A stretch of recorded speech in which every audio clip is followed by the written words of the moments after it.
Sucesos extraños. Fenómenos paranormales. Experiencias increíbles contadas en primera persona. Un viaje a través de la historia a lugares que nunca habrías imaginado.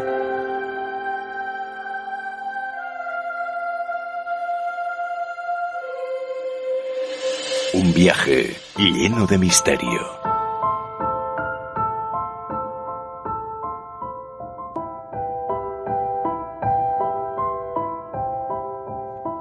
Recordad que desde este momento tenéis a vuestra disposición todas nuestras redes sociales. A través de Facebook en Informe Enigma, a través de Twitter en enigma-rpa o a través de nuestro correo electrónico enigma-rpa@hotmail.com. Conspiración, conspiración y conspiración. Todo parece ser una gran conspiración orquestada para mantenernos distraídos, atados y sumisos.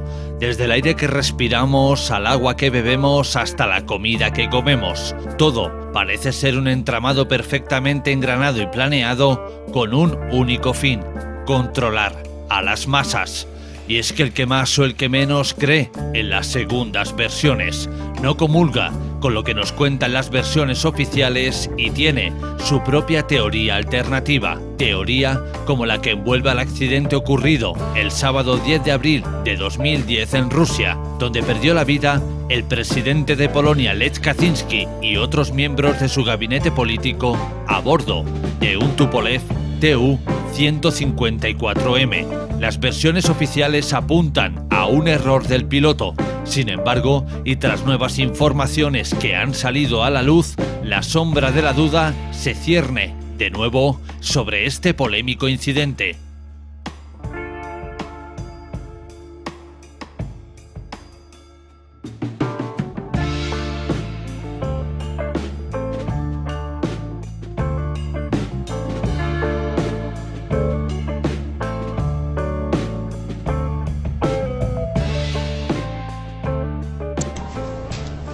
Hola, bienvenidos. Son las 3 de la tarde en Moscú. Seguimos informándoles acerca de la catástrofe aérea en la que ha fallecido el presidente polaco junto con parte de su gabinete. El avión en el que viajaba la delegación presidencial iba a destino a la ciudad rusa de Smolensk y procedía de Varsovia. El accidente ocurrió a 300 metros de la pista de aterrizaje después de varios intentos de aterrizar en condiciones climatológicas adversas. Este accidente le costaba la vida a 96 personas, según ha declarado el jefe del comité de la Duma estatal, Konstantin Kosachev. Es una tragedia tanto para el pueblo polaco como para el ruso, que se siente conmovido por este terrible suceso. Bienvenidos a una nueva ronda de noticias desde el sur. Gracias por acompañarnos. En accidente aéreo muere el presidente de Polonia, Lech Kaczynski, 95 pasajeros más. El hecho ocurrió en las inmediaciones del aeropuerto ruso de Smolensk. Kaczynski, de 60 años de edad, quien viajaba con su esposa y una delegación polaca de alto rango, perdió la vida al estrellarse el avión presidencial Tupolev 154 en el que viajaba. En el siniestro murieron 96 personas, la totalidad de los pasajeros, según ha informado el Ministerio de Situaciones de Emergencia de Rusia. Las primeras indagaciones indican que en medio del mal tiempo, el piloto desoyó la sugerencia de aterrizar el avión en Moscú o en la alterna Minsk, capital de Bielorrusia. El presidente de Polonia se dirigía a las celebraciones en memoria de los soldados polacos masacrados en Katyn 70 años atrás. Como decíamos en la introducción, el sábado 10 de abril de 2010, un Tupolev Tu-154 que llevaba al presidente de Polonia, Lech Kaczynski, y a numerosas personalidades políticas importantes de ese país, se estrelló en la base aérea de Smolensk, cerca de Rusia, pereciendo todos los pasajeros a bordo. Desde el primer momento que se dio la versión oficial de que fue un error del piloto, ya salieron otras versiones alternando la conspiración, diciendo que algo no cuadraba, que habían cosas que no acababan de encajar del todo. Si bien es cierto que con el paso del tiempo todo esto quedó en un segundo plano, al parecer ahora, después de que hayan salido a la luz nuevas informaciones, esta teoría de la conspiración vuelve a coger más fuerza que nunca. Y para eso hoy nos visita nuestro compañero Iván Castro Palacios. Iván Castro, ¿cómo estás? Muy buenas, Jorge. Pues encantadísimo una vez más, como siempre, por tu invitación al programa y encantadísimo de traer una historia pues bastante oculta y siniestra, ¿no? En esta jornada Informe Enigma. Muchísimas gracias por tu invitación. Iván, hagamos un salto atrás en el tiempo y vayamos a aquel sábado 10 de abril de 2010. ¿Qué ocurrió con este Tupolev Tu-154? Bueno, a lo largo de la historia ha habido siempre un montón de, perdón, de catástrofes, de crímenes, de accidentes, de situaciones extrañas, ¿no? Que a veces, bueno, pues suceden y se quedan un poco ahí con el paso del tiempo sin que nos aporte nadie ninguna explicación lógica, ¿no? De lo que podría haber ocurrido, ¿no? En ese tipo de sucesos. Yo creo que se define muy bien con esto lo que sucedió ese 10 de abril del 2010. Nos remontamos pues a territorio ruso, a la localidad de Smolensk en Rusia, y allí pues a primera hora de la mañana ese avión, ese Tupolev 154, el Tupolev es un avión soviético de transporte civil, ha sido también usado para transporte militar. Es un avión con un amplio historial de catástrofes aéreas, ¿no? Es cierto que es un avión que ha tenido muchísimos accidentes aéreos, pero que no siempre, cuando se ha caído ese avión, pues ha sido por un fallo humano o, bueno, a veces ha tenido también fallos mecánicos, pero bueno, es un poco lo que queda remanente de aquella vieja Unión de Repúblicas Socialistas Soviéticas, ¿no? Ese avión, el Tupolev 154 del gobierno polaco, viajaba con 96 personas a bordo, también iba el propio presidente de Polonia. En total eran 88 pasajeros y 8 miembros de la tripulación.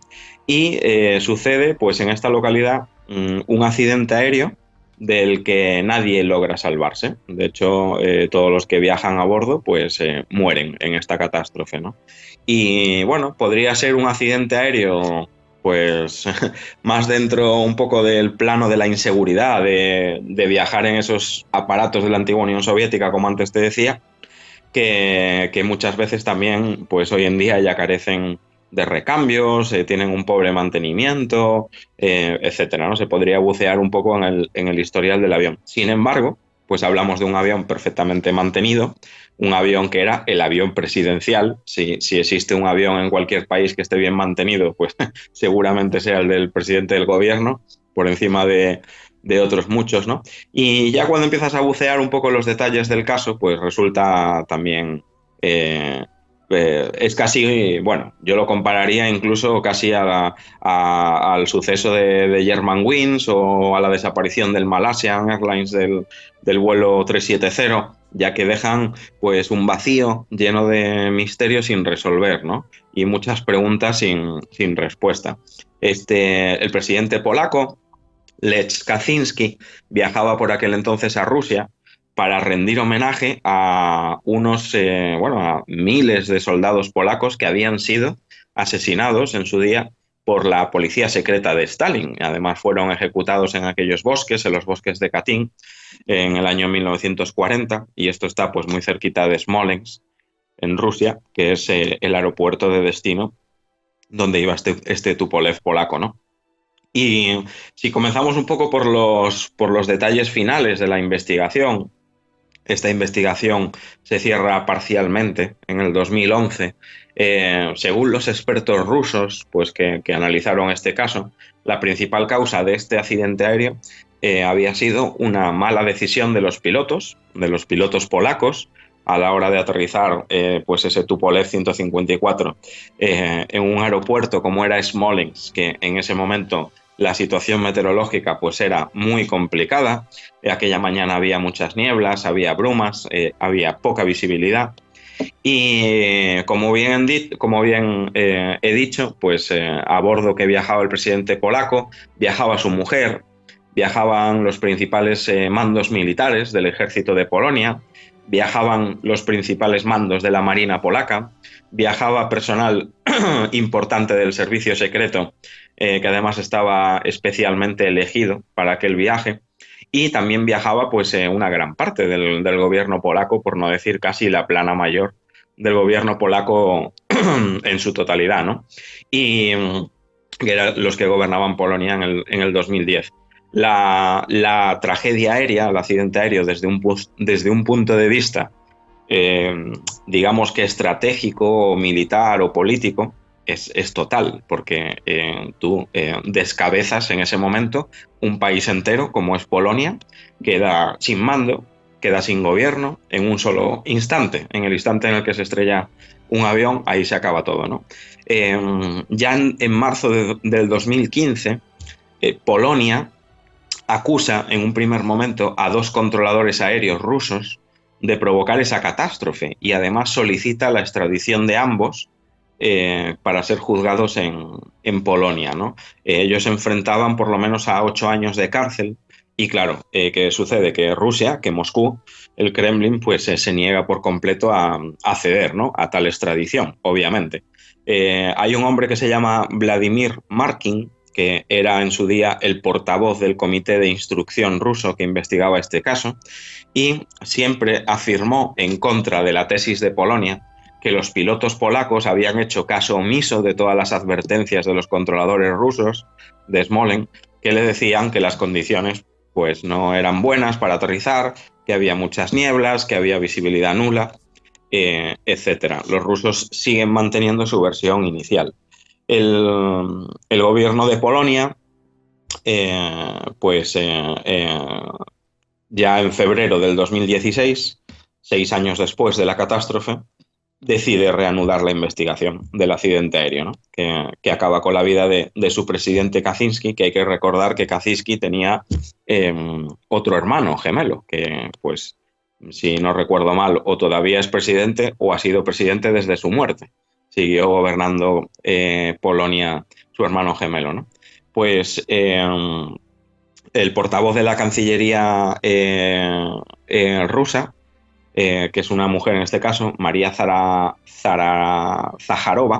ella dice que al comenzar Polonia la investigación en febrero del 2016, que Polonia obviamente está en todo su derecho, pero que para Moscú pues las causas de este accidente aéreo pues están más que claras, sigue siendo un simple y un desgraciado accidente a causa de la visibilidad y de la niebla, etc. Y queda un poco pues esta disputa entre ellos a lo largo de los años tras suceder el accidente aéreo, ¿no? Kaczynski, además, era un político bastante incómodo. Aquí se mezcla también un poco la conspiración política, ¿no? Porque Kaczynski fue muy famoso sobre todo por hacer, digamos que, por llevar la negativa a ceder soberanía nacional a la Unión Europea. Además era un político muy rebelde en el sentido de la corriente europea. Era muy político para Polonia, muy buen político para Polonia, pero no lo era quizá para Europa, ¿no?, porque no caminaba al ritmo del resto de los países europeos, ¿no? Y nos encontramos pues con un accidente bastante incomprensible porque hay muchas cosas que no cuadran, ¿no?, y las vamos a comentar a continuación. Además, Polonia pues en 2016 ya empezó a amenazar a Rusia desde junio del 2016 con demandarla internacionalmente en La Haya, en Estrasburgo, porque a día de aquel día, o sea, a fecha del 2016, todavía Rusia mantenía en su poder los restos del avión presidencial del Tupolev 154 de Kaczynski. Con lo cual, 6 años después, Polonia no había recibido pues todas las pruebas del delito, ¿no?, como quien dice, o de aquel simple accidente como mantienen los rusos. Si es un simple accidente, pues no veo ningún inconveniente para devolver los restos a su país de origen, como es Polonia, los restos de su avión presidencial, en los que en una investigación de un accidente aéreo pues tiene que participar el país de bandera del avión, tiene que participar el país donde se estrella el avión y tiene que participar el país que fabrica el avión, ¿no? Y en este caso, al único que no se le deja participar es pues a Polonia. Aparte de que todos sus pasajeros eran polacos, pues es totalmente incomprensible que los rusos se queden con los restos y no los devuelvan, ¿no? Si nos remontamos al 20 de junio del 2016, 6 años después de la catástrofe, Polonia ya empieza a mover fichas, ¿no? Anuncia primero que va a repetir las autopsias de los restos, de los cuerpos que todavía pues podían mantener guardados, o parte de ellos, o parte de sus bueno, de los restos, ¿no?, corporales, de ADN, etcétera, y iban a usar una serie de sistemas, como era tomografía informatizada, iban a analizar toxicológicamente los restos, guardaban ADN de los fallecidos para aclarar sobre todo también ciertas lesiones en los cuerpos, a ver si de esa manera encontraban también la causa de la muerte, ¿no?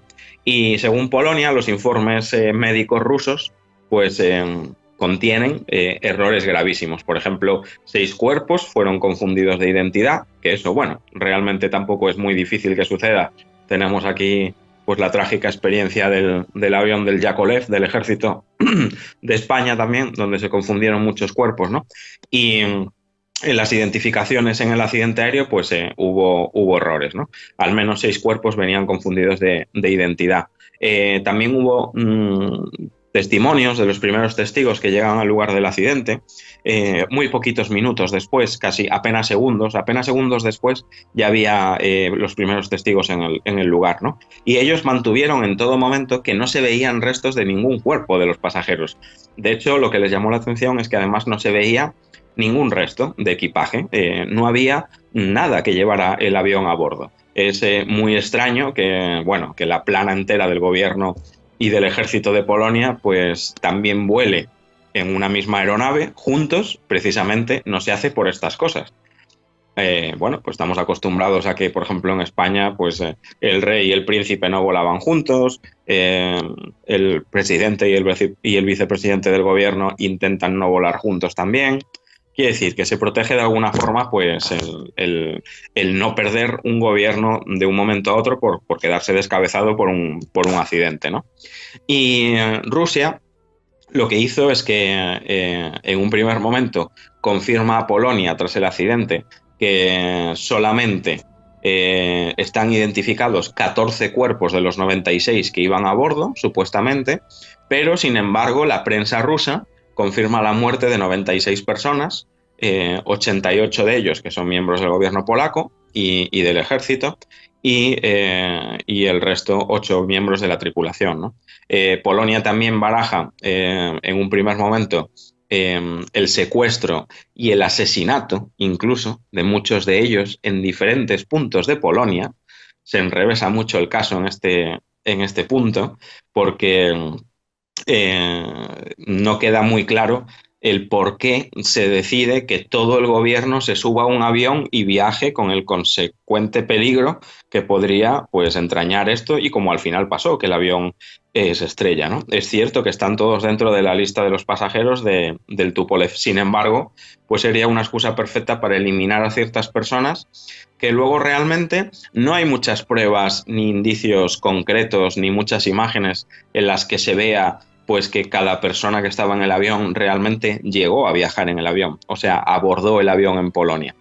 En aquel lugar del accidente llega, por ejemplo, un primer cámara de televisión a la escena del accidente.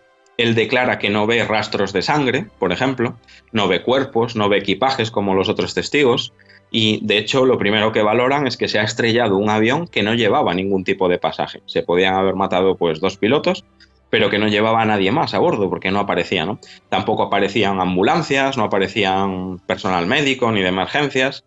Llegó allí un equipo de bomberos, que fue el primero que llegó al lugar, y Rusia, posteriormente, pues ya confirma que rescata 96 cuerpos, ¿no? Sin embargo, horas más tarde, cambia totalmente la información y dice que solo encuentra 14 cuerpos entre los restos del avión, con lo cual se dio mucha información confusa y siempre variando la versión. Nunca concretaban una versión correcta, ¿no?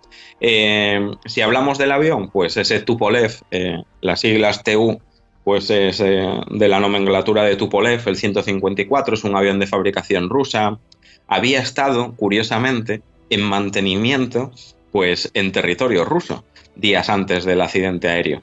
Esto es también muy significativo porque al ser un avión ruso 100%, el mantenimiento no se hacía en Polonia, se hacía realmente en Rusia y claro, estás dejando tu avión presidencial en manos de los rusos, que desde luego saben hacer de todo y de forma muy, muy oculta, ¿no?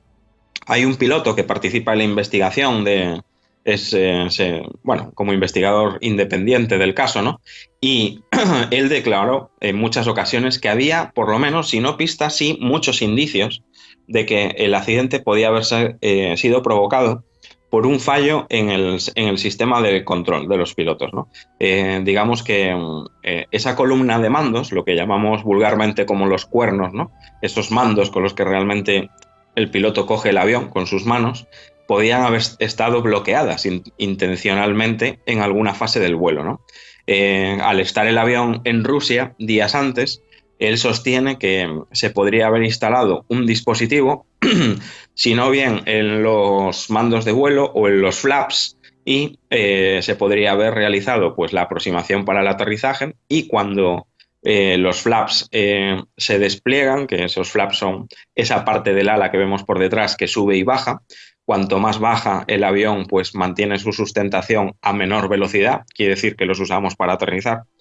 Pues al bajar esos flaps se habría activado un mecanismo de bloqueo en los mandos de vuelo del avión, del piloto, y claro, el piloto no habría tenido opción de coger con sus mandos, tirar de la palanca para atrás, hacia él, digamos, y levantar el morro del avión, si no hubiera visto la pista de aterrizaje y hubiera querido frustrar el aterrizaje por mala visibilidad. Quiere decir que el morro del avión en ningún momento fue hacia arriba y siempre fue hacia abajo, hacia el suelo. Cosa que, bueno, pues si el piloto hubiera visto que no podía aterrizar, lo suyo es que hubiera frustrado el aterrizaje y haber repetido la maniobra, ¿no? También este hombre habla de que es muy curioso, ¿no? De que el viaje, pues lo que dije yo antes, estaba preparado para realizarse en tren. Todos los preparativos se hicieron para viajar en tren. Según todas las fuentes oficiales polacas, todo el mundo estaba preparado para ir a Smolensk en tren. Y se sabe que algunos militares polacos fueron incluso hasta medio presionados para subirse al avión en el último momento. O sea, fue un plan in extremis que nadie comprendió realmente pues de dónde venía esa necesidad de cambiar el medio de transporte. Y en el tren, pues obviamente, pues pueden viajar todos porque es mucho más difícil que mueran todos en un accidente ferroviario, ¿no? Que podría ser, pero bueno, siempre tiene pues menos posibilidades. También Rusia afirmó que el comandante no hablaba ruso, lo cual está totalmente demostrado que era mentira, hablaba ruso, así que se pudo controlar perfectamente con los controladores aéreos rusos. Es otra mentira más del Kremlin, de Moscú. Y además hay testigos en el lugar que dicen incluso que se escucharon varias explosiones en el aire antes de que el avión se accidentara contra el suelo. Esto suena a un posible explosivo a bordo, por ejemplo. Queda también esa hipótesis, ¿no? Lo mantuvieron bastantes testigos de la zona. También, pues lo que te comentaba en otro momento, Polonia, bueno, hasta ese momento era un poco de los últimos reductos cristianos que quedaban en Europa. Un gobierno 100% cristiano. Era un gobierno totalmente enfrentado a las tesis comunistas rusas. Era un enemigo acérrimo de los rusos, ¿no?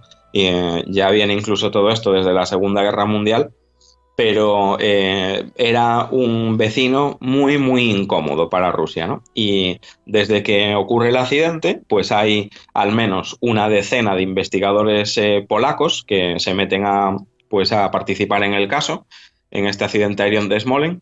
Y bueno, Jorge, curiosamente, al menos, pues hay más de 10, ¿no? Pero al menos 12 de ellos se han muerto en muy extrañas circunstancias. Entonces resulta bastante inquietante. O alguien los está eliminando o realmente es una casualidad muy dura, ¿no? Y bueno, yo de las casualidades me creo lo justo, ¿no? Por ejemplo, a bordo del avión de Polonia viajaba un obispo polaco que se llamaba Adam Pilch. Este obispo, cuando sucede el accidente aéreo, escribe un mensaje de texto a otro obispo que se llama Cieslar, el obispo Cieslar. Y de hecho el obispo Cieslar dice, yo tengo un mensaje de Adam Pilch, que es el obispo que iba a bordo, y dice, el avión se ha estrellado, pero nosotros hemos sobrevivido, nos hemos salvado. Bueno, pues el obispo Cieslar, que es el que dice tener este mensaje de texto y que comienza a enseñárselo a los medios de comunicación, muere en un accidente de coche sin testigos, en la misma madrugada después del accidente aéreo. O sea, mucha casualidad, ¿no? Venía de oficiar los funerales de ciertos mandatarios que viajaban a bordo de ese Tupolev y muere en extrañas circunstancias en un accidente de coche donde no hay absolutamente ningún tipo de testigo. Después del accidente aéreo, el viceministro de Transportes polaco, que también era además experto en aviación y en física, el ministro Robel, es asesinado directamente. O sea, Robel lo que hizo fue abrir una línea de investigación para confirmar que había ciertas partes del Tupolev 154 que Rusia, que estaba enseñando al público, pues realmente este viceministro lo que decía era que no eran del avión, que esas partes que estaba enseñando Rusia no eran del Tupolev 154 presidencial, que llevaba un número muy claro que se ponía 101 en el fuselaje. En ningún momento aparecía, ¿no? Tampoco coincidían los restos que enseñaba Rusia con un ala, ni con los motores del avión original presidencial. ¿Quién mata a este hombre? Pues a este hombre lo asesina supuestamente su hijo, que era un desequilibrado mental, según el juez que investiga el caso del asesinato, pero, sin embargo, este hijo desequilibrado mental lo que hace es que limpia perfectamente la escena del crimen. Y se sabe además que este chico lo que recibía era drogas psicoactivas durante el interrogatorio para que hablara sobre la muerte de su padre, ¿no?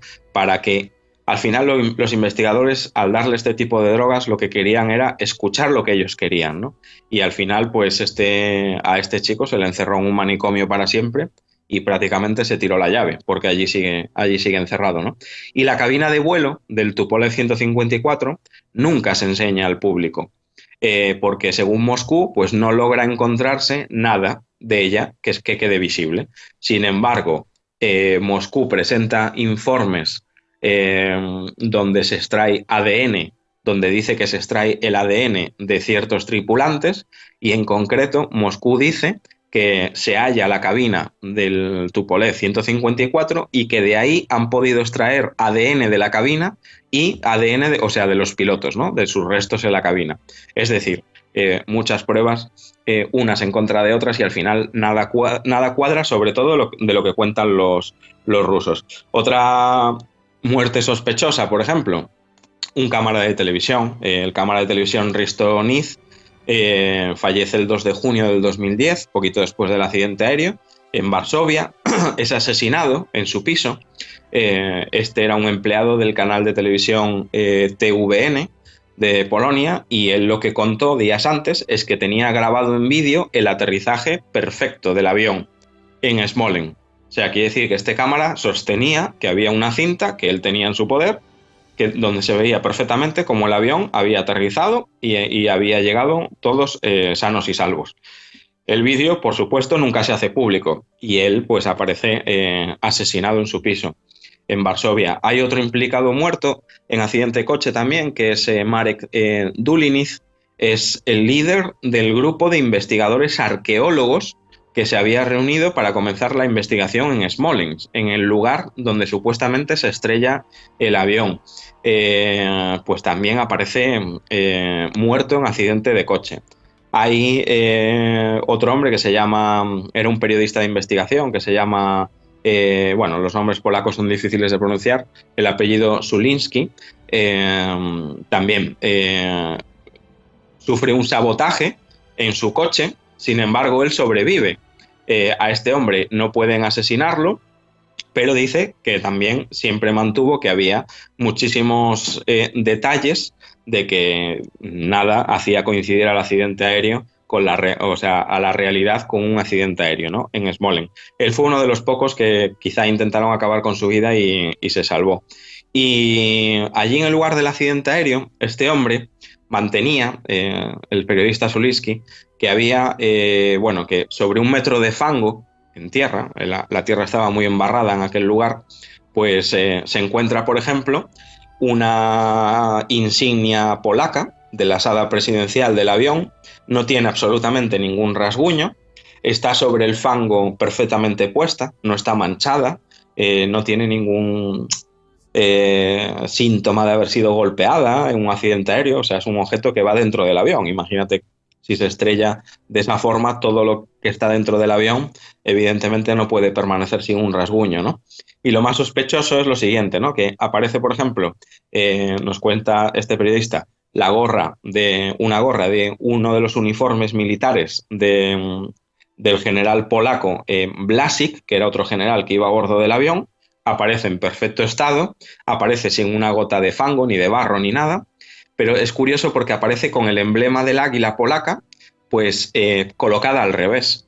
Entonces empiezan a verificar de lo poco que van obteniendo los polacos cuando van llegando los cuerpos a Polonia, llegan con uniformes y llevan todos las insignias puestas al revés, con los que se habían matado. Sin embargo, pues las insignias van puestas al revés. Es un dato bastante inquietante porque eso, pues en ningún momento los militares habrían hecho nada de ese tipo, ¿no? Para colocarse sus insignias al revés. Alguien ha manipulado, pues voluntariamente esos cuerpos, esas ropas y esas pruebas. Quizá lo que se intentaba con esto, pues es que ocultar el asesinato de ciertas personas y luego vestirlos como si ellos se hubieran matado en aquel lugar, y claro, los han vestido mal, ¿no? Es un poco, en Polonia ya se tomó esto también como un desprecio, ¿no?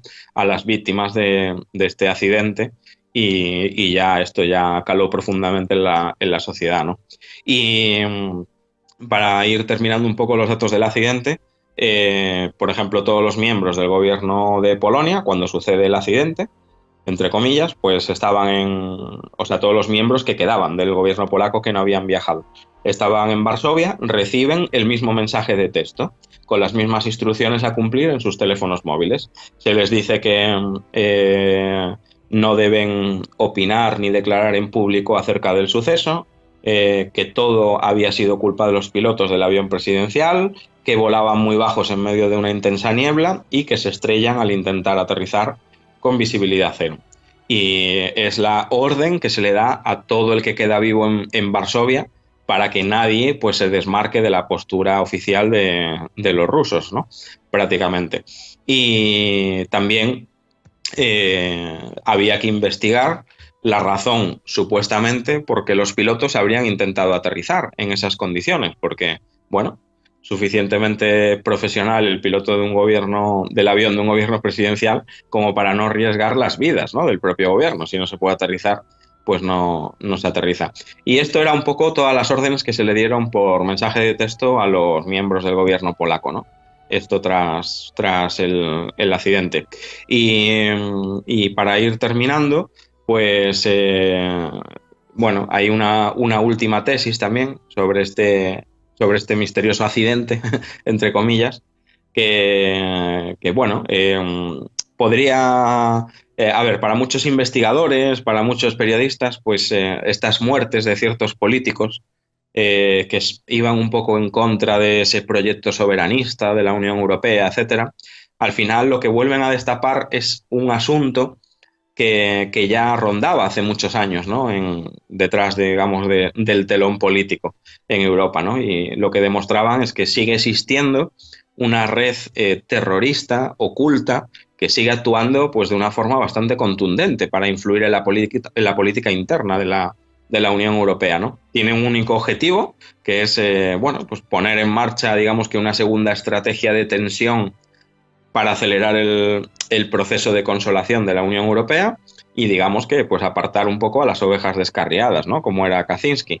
cuando Polonia pues se pone en contra de la Unión Europea en muchos sentidos, pues es un político súper incómodo. Y bueno, pues al final lo que tenemos aquí es que de repente desaparece de la escena pública, o es accidentado o es ejecutado sin ningún tipo de contemplación. ¿Y cómo se llevaría a cabo todo esto? Pues existe y está demostrado que existe un brazo secreto ejecutor, un brazo secreto armado, que se llama la Red Gladio de la OTAN. Y que yo creo que tú sabes mucho de eso, Jorge. y en Polonia, o el presidente de Polonia, Kaczyński, pues digamos que fue una víctima más de esta red terrorista oculta dentro del poder, ¿no? Y esto en cuanto al accidente. Y ahora, pues hace pues poco más de mes y medio, pues teníamos nuevas informaciones al respecto. El caso sigue abierto y ahora la Fiscalía de Polonia, que ya lo hizo, como hemos dicho, en 2015 por primera vez, vuelve a afirmar a octubre de 2020 que los controladores rusos provocaron deliberadamente el accidente aéreo en el que murieron esas 96 personas, entre ellos Kaczyński, el presidente polaco. Y 10 años después, la Fiscalía Nacional de Polonia acaba de solicitar a un tribunal de Varsovia para que, la emisión de una orden de busca y captura y de prisión para 3 controladores aéreos rusos que estaban aquel día atendiendo al avión presidencial a través de la radio. Se les declara totalmente responsables y culpables del accidente y, pues prácticamente como si hubieran cometido pues asesinato contra Lech Kaczyński, ¿no? que era pues este presidente de Polonia en su día. Dice la orden: los controladores rusos provocaron deliberadamente el accidente aéreo que resultó en la muerte de muchas personas. Así también lo dijo pues uno de los portavoces de la Fiscalía Nacional de Polonia, y se ha puesto esa orden internacional de captura, ¿no? Estas son las últimas noticias que nos traía el caso. Además, ahora sabemos que los cargos contra los controladores aéreos rusos también se basan en otras informaciones que se encontraron en 2018, y resulta que parece ser que entre los restos, muy pocos restos, que pudo obtener Polonia de aquel accidente, porque prácticamente la mayoría siguen en poder ruso, pues se le devolvieron restos donde había restos de explosivos entre esos restos de piezas de la aeronave. Sin embargo, las primeras investigaciones a pie de campo, etcétera, nadie encontró ese tipo de restos. Es cierto que, claro, en la primera investigación de campo participaban los rusos y no participaban los polacos, ¿no? Y bueno, ahora, pues claro, hay una disputa política bastante importante, sobre todo entre Varsovia y entre Moscú, entre Polonia y Rusia, y siguen discrepando, por supuesto, totalmente sobre las causas del accidente, y Rusia pues sigue manteniendo que fue una grave imprudencia de la tripulación, que había unas pésimas condiciones meteorológicas, y para Polonia sigue tratándose en toda regla de un atentado y de un sabotaje. Así que pues nos quedamos como última noticia con esta orden de captura internacional de esos controladores aéreos rusos que ha puesto la Fiscalía Nacional de Polonia, y ya entramos en un caso que había quedado un poco en el terreno político y ya entra en el terreno judicial 100%, ¿no? O sea que, pues nada, aquí en Informe Enigma, Jorge, seguiremos también atentos a las novedades que puedan existir de este caso, como de todos de los que venimos a hablar aquí en los misterios aéreos, y te mantendré informado dentro de todo lo posible. Durante la Guerra Fría, Europa Occidental se preparó para una invasión de la Unión Soviética, entrenando y armando a un ejército clandestino para luchar contra el ocupante. La invasión nunca se produjo, pero el ejército conocido como Stay Behind siempre estuvo ahí, preparado y ansioso por encontrar nuevas misiones inquietantes. El ejército secreto de la OTAN.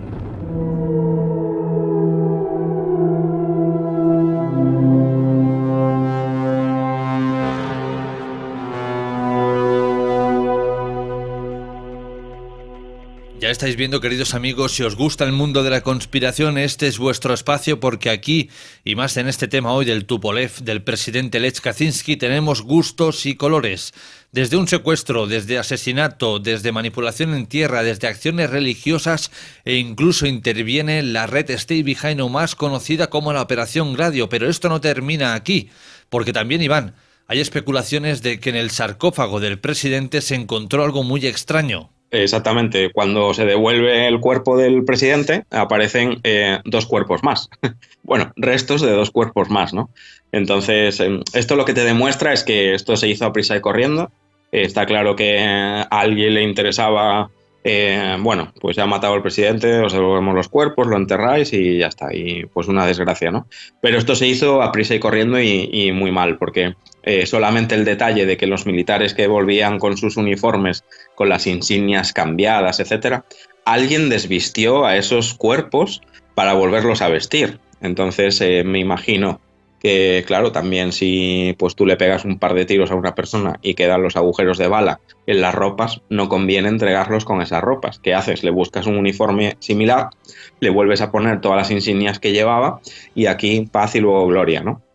Entonces me imagino que van por ahí los tiros, nunca mejor dicho, y demuestra que Rusia ha intentado tapar, por supuesto, todo lo que no encaja en este caso. Y como te digo, era pues un dulce al que Rusia le tenía muchísimas ganas y era pues eliminar a su vecino cristiano, ¿no? 100%. Bueno, como bien sabéis, los comunistas están totalmente en contra del cristianismo y bueno, son enemigos acérrimos. Solo hay que ver quién encargó también el atentado, ¿no? Contra Juan Pablo II, que a pesar de que fue un turco el que le disparó, pues todo provenía de la KGB y todo estaba planeado por los rusos, ¿no? Para quitarse al Papa del medio. Era un fiel enemigo del comunismo, ¿no? Y lo de la red Gladio que comentas, pues es cierto, es algo que está demostrado. Podríamos hablar también muy extensamente sobre esto. Al principio, como bien dices, también utilizó criminales nazis para sacar adelante esta organización en sus primeros momentos. Hay atentados, bueno, pues muy de renombre, que han sido al final atentados de falsa bandera y que estaría detrás esta red Gladio de la OTAN.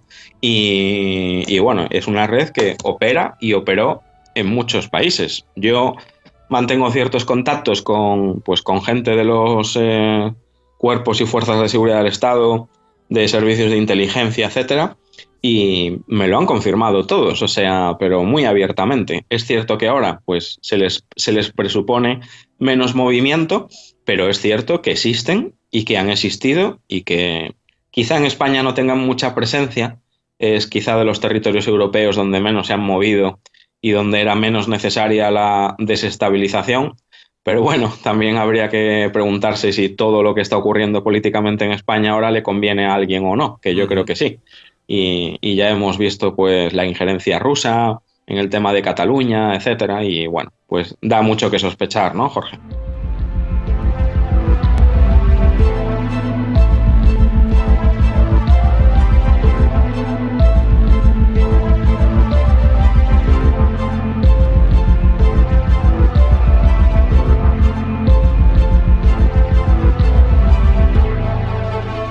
Iván, para ir terminando, parece ser que es arriesgado ser un personaje político o polémico, podríamos decirlo de esta forma, y volar encima del espacio aéreo, digamos, soviético.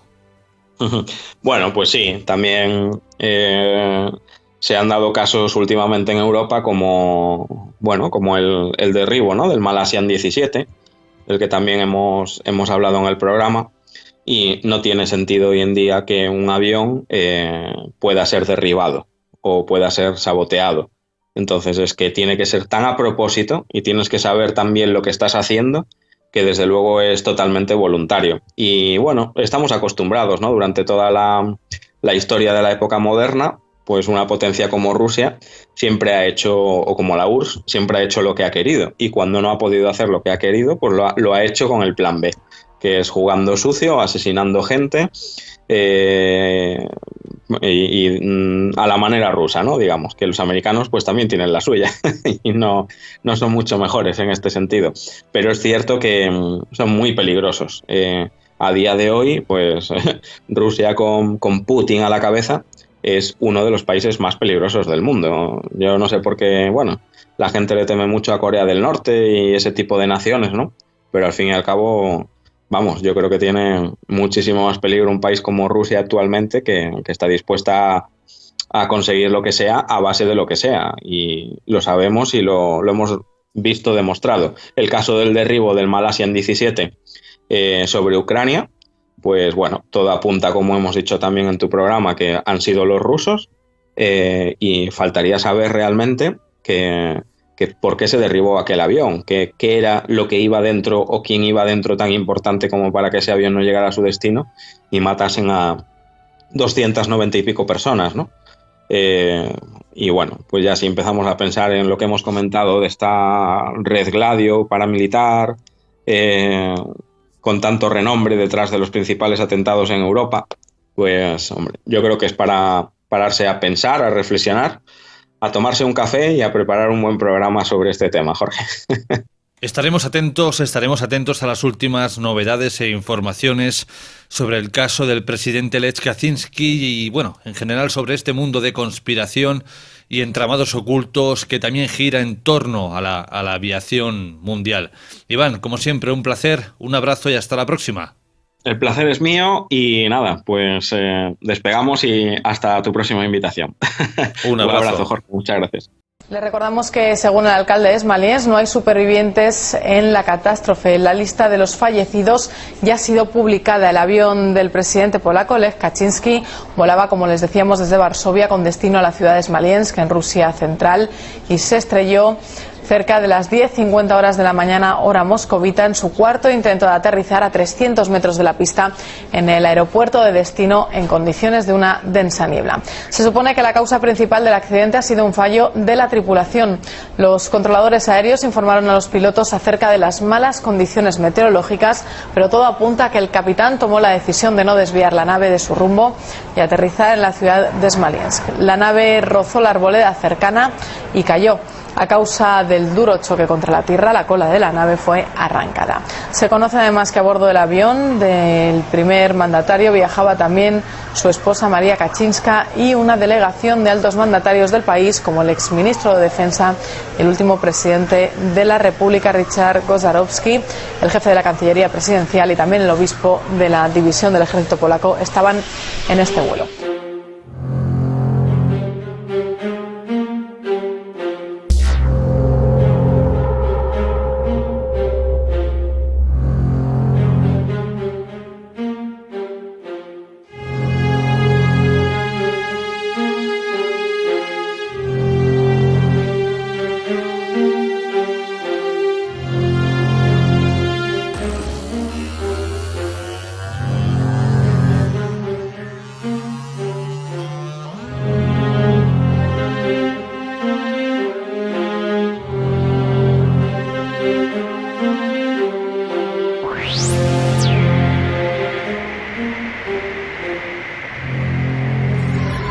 Las tendencias van y vienen, pero lo importante es encontrar tu estilo. Por eso en Verde Limón Palamós trabajamos cada día con ese objetivo. Visita nuestra tienda de moda situada en la Plaza dels Arbres número 1 en Palamós y te asesoraremos para conseguir tu porque sabemos lo importante que es para ti sentirte bien en tu casa o en tu negocio. En Estil Nou Fred Palamós nos hemos marcado ese objetivo. Somos expertos en instalación, reparación y mantenimiento de frío industrial, comercial, climatización y aire acondicionado, con más de 35 años de experiencia. Nos encontrarás en la calle Salvador Albert i Pei, número 45 de Palamós, o bien en los teléfonos 972 31 47 42 o en el 629 53 58 11. Estil Nou Fred Palamós, porque tu bienestar nos interesa. Este espacio está patrocinado por Verde Limón. Informe Enigma, con Jorge Ríos. Nos adentramos en la parte más literaria de nuestro Informe Enigma de esta semana Y hoy damos la bienvenida a una compañera que normalmente conocéis porque está detrás de la sección de Caosfera, pero hoy no viene para relatarnos algún verso, algún poema de algún escritor. Hoy viene para hablarnos de su último trabajo literario, La Cruz y el Cerdo. Nieves Guijarro, bienvenida. Pues muchas gracias, Jorge. Buenas noches y es como siempre un placer estar aquí en tu programa. Como digo, estamos acostumbrados a escucharte detrás de Caosfera, aunque no es la primera vez que pasas en directo por nuestro espacio. La primera vez fue para hablar de tu anterior trabajo literario Orquídeas para Perséfone y hoy vienes para hablarnos en directo de La Cruz y el Cerdo. Sí, y eso es más motivo para que sea más placer todavía, ¿no? Lo primero que nos llama la atención de tu libro, entre otras muchas cosas, es que tiene un título muy llamativo. Eso dicen, sí, que es un título llamativo, pero muy en contra de lo que piensen. No es un título que intente desprestigiar ninguna religión, como me han dicho, ni hablar de Jesucristo como si fuese un cerdo, ni ninguna de esas cosas. Una cruz como símbolo de una religión mayoritaria, como símbolo en este libro de un modelo que no debe repetirse, no como crítica a la religión en sí, sino a los estragos que han provocado las religiones, más que nada por los motivos humanos. Ya sabes tú cómo son las personas o cómo somos los hombres a la hora de interpretar ciertas ideologías. De algo bueno sacamos siempre, no me digas que no, lo peor. Y un cerdo, pues porque una de las presencias principales en La Cruz y el Cerdo, entre otras muchas entidades, es la de Draco. Y en el interior de Draco hay un asterismo. Para simplificar esto, es un grupo de estrellas en el que tenemos una estrella con el nombre de Grumium, que se dice que es el hocico del cerdo.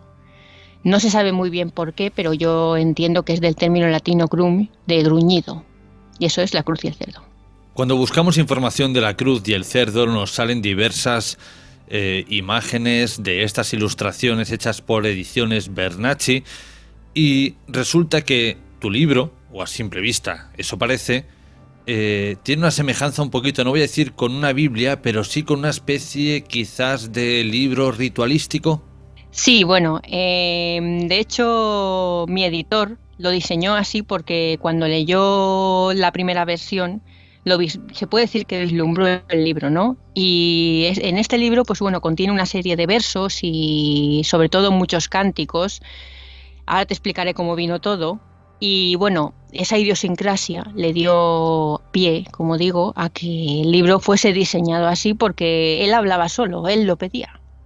Yo no lo denominaría hechicería, pero sí que hay algo, y si quieres yo te explico cómo fue el proceso creativo de La Cruz.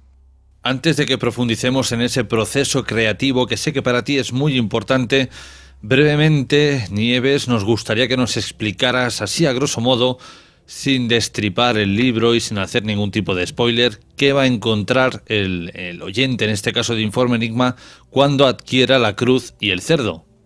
Bueno, pues lo voy a simplificar un poquito, ¿de acuerdo? Imaginaos un mundo completamente devastado, ¿vale? Devastado por las equivocaciones humanas. Yo siempre he tenido mi teoría de que eso puede ser nuestra tumba, nuestro fin, ¿no? Y en ese momento que el universo, aunque suene raro, tomase un conocimiento, quiero decir, tomase vida propia y fuese consciente de ese desastre que ha estado sucediendo durante siglos y siglos y siglos y siglos en todo el universo, ¿no? Se dan, en ese caso, por propia supervivencia del universo, una serie de cambios. Estos cambios son que lucen o aparecen como unas nuevas razas con una mayor capacidad adaptativa que el hombre, ¿no? Se puede decir que son unas razas a medio camino entre el humano y la bestia. Y estas nuevas razas van a ser las encargadas de llevar a cabo este llamado orden mundial, ¿no? En este despertar, el universo retrocede y vuelve a la era astrológica de Aries, En la era de Tauro se inventó la escritura y es una era más culta. La era de Aries, astrológicamente, se puede llamar la era de los conflictos, ¿no? La era de la guerra. Y esas guerras conducen a una serie de cambios sociales y cambios históricos de corte importante.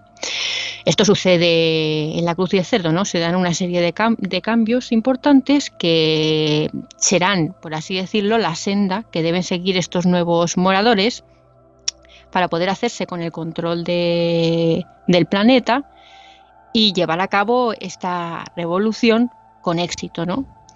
Tenemos varios personajes principales que son los que principalmente toman partido en esta trama. Uno es Papá Cerdo, que es una suerte de, para que nos entendamos, demagogo, ¿no? Quien guía a esta especie en el templo de la pezuña partida, que está, se puede decir, en el centro del planeta. Y luego tenemos al profeta Carnero, que es el hijo de los tiempos y quien escribe los dictados básicos para llevar a cabo esta revolución, ¿no? Tenemos otras muchas presencias, como digo, están esa suerte de dioses astrológicos. Como he dicho, una de las principales presencias es Draco, ¿no? La cabeza del dragón, donde está Grumium, el hocico del cerdo. Y esta especie, aún a pesar de que teóricamente está más evolucionada, pero también tiene en su jerarquía interior una suerte de fallos, ¿no? Aquí es donde entra esto que digo del control de las masas, ¿no? De cómo una mente puede tergiversar unos principios y hacer las cosas como no deben hacerse, que es lo que sucede en la Cruz y el Cerdo, ¿no? Entonces, este cambio varía un poco, quizá no como el esperado, y en fin, a lo largo de la Cruz y el Cerdo ellos deberán encontrar el camino y comprender que es al final lo que quiere transmitir la Cruz y el Cerdo, comprender la verdad. Cómo conseguir hallar su objetivo de la forma correcta para lograr pasar a la siguiente fase. Así yo creo que más que menos ha quedado un poquito claro.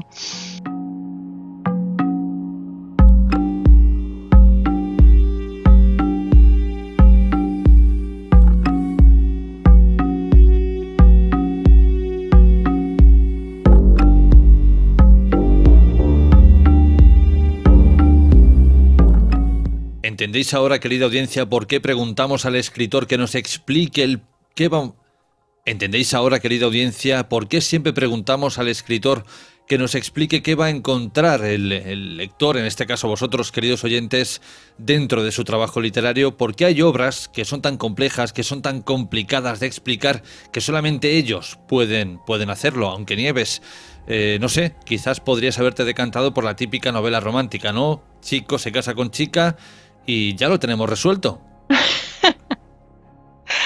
Pues es una pregunta muy interesante. El problema es que cada uno, ¿sabes? Tenemos nuestra vida interior. Es así. Ahora sí, Nieves, háblanos del proceso creativo que está detrás de La Cruz y el Cerdo. El esqueleto de esta obra se fragua durante una noche que se dio en el solsticio de verano y recuerdo perfectamente. Bueno, pues esa noche yo tuve un sueño un poco especial. Este sueño era para mí una experiencia inigualable porque fue muy vívido y sentí que debía plasmar esta experiencia en papel. En aquel momento me acuerdo que había abierta con una editorial que no era española una convocatoria de relatos, ¿no? Entonces yo dije, me siento inspirada, ¿no? Bueno, pues voy a escribir un cuento con este sueño que he tenido y, bueno, pues envío el manuscrito. Y lo redacté. ¿Qué pasó? Pues yo hablé con Rafael Linden, con mi editor, y le pasé este manuscrito, ¿no? Y le digo, Rafa, lo puedes leer y me das tu opinión con sinceridad. Y él se tomó el tiempo para leerlo y corregirlo. Entonces me dijo, oye, mira, esto me gusta mucho, me parece muy interesante, pero esto merece más desarrollo. Y yo me dije, pues igual algo sabe, ¿no? Y tiene razón.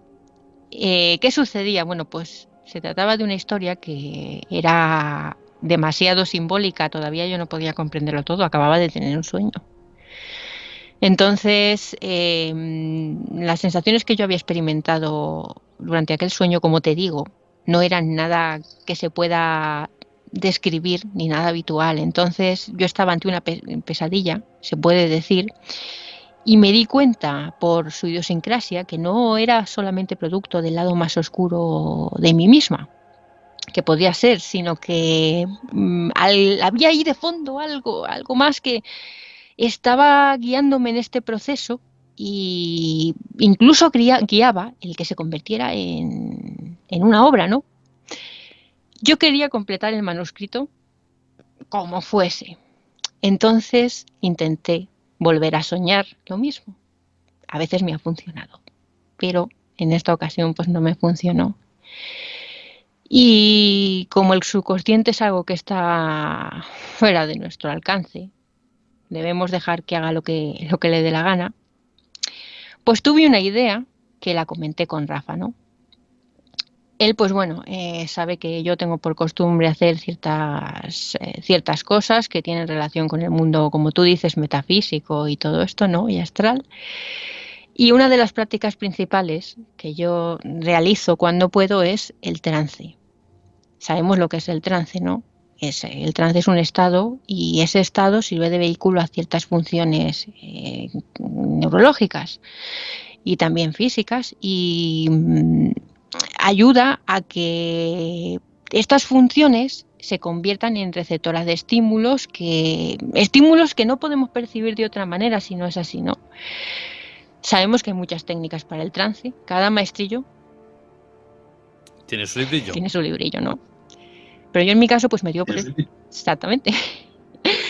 Pero yo en mi caso pues usaba sonidos binaurales, ¿no? Concretamente ritmos binaurales de baja frecuencia, que hay sitios donde los ceden gratuitamente. Y me concentraba en estos sonidos y estos estímulos, y también me concentraba en ciertos estímulos del ambiente que me rodeaba, ¿no? Yo lo notaba todo. Entonces, para llegar a este estado, los más expertos dicen utilizar el sistema BAC, que el BAC sabemos que es un sistema que precisamente se ayuda de eso, ¿no? De los sentidos. Tenía 4 canales que son visual, auditivo, táctil y el famoso kinestésico, ¿no? A mí me funcionaba, como te digo, el auditivo, el que más me hacía llegar a donde yo quería, ¿no? Y concretamente las frecuencias estas binaurales. No es que no pudiera de otra manera, pero que estas eran las que mejor me iban, ¿no? Lo combiné con otras técnicas. Entonces yo solía hacer relajación con respiración, meditación y trance. ¿Qué pasa? Bueno, en la meditación la usaba como canal para lograr la concentración necesaria. Lo que pasa que el trance era ya el último paso, era más eficaz, era como un canal ya directo con el subconsciente. Pero las dos técnicas pues fueron, con ayuda de la relajación, las que más usé para escribir La cruz y el cerdo. La última, sobre todo, lo que fue es una excelente antesala porque tenía una efectividad alta, a ver cómo te lo explico. Capturaba las malas vibraciones y la negatividad y las dejaba un poco fuera, aunque ahora te explicaré que durante el proceso también capturé esa negatividad, ¿no? La capté, perdón, no la capturé, la capté. Bueno, habíamos quedado en que yo había compuesto un método de trabajo para los propósitos, ¿no? Bueno, yo abordo la experiencia con un poquito de miedo, ¿no? No sabía lo que iba a encontrarme en el viaje. Y no me equivoqué porque no fue para nada sencillo. Sí que logré lo que deseaba porque yo tengo cierta predisposición para entablar, además no siempre conscientemente, contactos de ese otro lado que no sé bien qué es, pero bueno. Entonces yo viví unas sensaciones que eran para mí muy fuertes y alguna vez la incertidumbre me llegó a jugar muy malas pasadas. Entonces yo nunca en mi vida había vivido nada como esto. A mí me llegaban, para que nos entendamos, como una suerte de señales, ¿no? Y yo cuando me llegaban estas señales podía escuchar voces de diferentes tonalidades que incluso llegaban a presentarse como los protagonistas de la obra. Algunas sí mencionaban el nombre propio y algunas características. Una cosa que me llamó mucho la atención es que identificaba 2 voces de hombre. Una era una voz así como muy ronca, ¿no?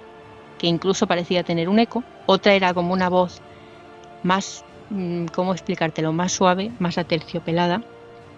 que se presentaba como el profeta. Había una tercera que era una mujer que cantaba como los ángeles, y había una cuarta interferencia que era como una voz que no podía escucharse bien y que las otras 3 voces querían echar. Para decírtelo, yo me planteaba que esto pudiera ser pues una proyección del subconsciente, de la llamada y famosa sombra de Jung, ¿no? Pero es que en ocasiones yo encontraba un comportamiento inteligente. Como cuando varias personas están interactuando entre ellas, pues yo encontraba un comportamiento inteligente entre las diferentes presencias a las que, quiero aclarar, nunca vi, solo escuché, ¿de acuerdo? Pues estas voces me contaban la historia al detalle, en ocasiones con mucha claridad, que conocían al detalle el manuscrito o construían la prolongación de la historia, porque recordad que yo os hablo de un cuento pequeño, lo que era al principio, y hacían un uso sorprendente del conocimiento y de todos los personajes. Además, una cosa que me sorprendió muchísimo es que respetaron incluso la primera versión de lo que yo había escrito y el final. O sea, solamente construyeron el cuerpo. Yo ya te digo que no había vivido nunca nada igual. Y seguro que esto que os he contado habéis dicho, todo está muy fácil, ¿no? Porque se ha tratado de transcripción. Pues no fue tan sencillo como parece. Hubo algunas veces en las que no tenía resultados, pues que siempre no podía lograrlo. No, son cosas psíquicas y estamos a merced de ellas. Otras, la comunicación estaba sujeta a ciertas, entre comillas, interferencias. Es curioso porque esa presencia que no podía escucharse bien de fondo muchas veces tenía la culpa de estas interferencias. A lo mejor pues estaba yo en ese momento en un estado psíquico un poco más alterado de lo aconsejable, ¿no? Y luego vino la parte que fue para mí más difícil, o una de las más difíciles, que es transcribir lo que esas voces me habían dicho, intentando hacer uso de la memoria, porque tú ten en cuenta que todo esto sucede en estado de trance. Yo logré captar la esencia de la historia, pero el primer borrador fue un poquito difícil porque yo releía los párrafos una y otra vez, me intentaba guiar con el sentido común, muchos segmentos eran incluso ambiguos para mí, contenían algunos símbolos y elementos que yo no podía comprender ni interpretar, es que no sabía qué. Entonces yo tuve que leer, actualizar cosas que conocía y ya por fin entender muchas cosas después de un largo camino. Los detalles de la obra, muy importante. Yo ni siquiera había capturado, mi intelecto no había capturado ciertos detalles de la obra, pero los logré desentrañar cuando terminé el conjunto y después de muchas lecturas. Y aunque te suene extraño, aún hoy día yo la leo, porque la leo y reviso ciertos aspectos y es que los sigo encontrando crípticos. Y así fue como se creó La Cruz y el Cerdo.